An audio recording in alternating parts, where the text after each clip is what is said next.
I'm on a boat and I was asked to come aboard and find out where the ammonia odors were coming from. Ammonia on a boat is usually urine.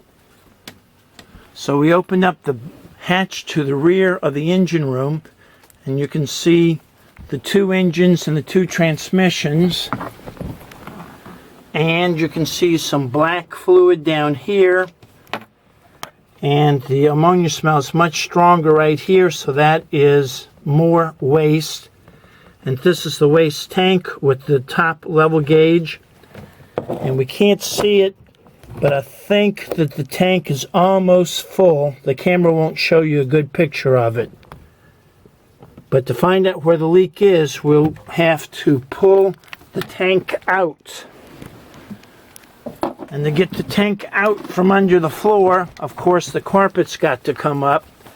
But even more important than the carpet coming up is the bed has to come up. And when the bed comes up, that aluminum drinking water tank has to come out. So the bed has to be picked up. That aluminum drinking water tank has to be pulled out. And then go down to the carpet level and then pull that sewage holding tank out right there. So this is going to be a carpenter's job and a little bit of a plumbing job.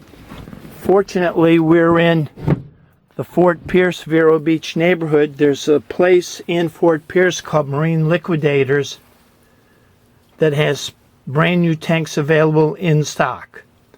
So we'll wait and see what happens, see how much this job is involved.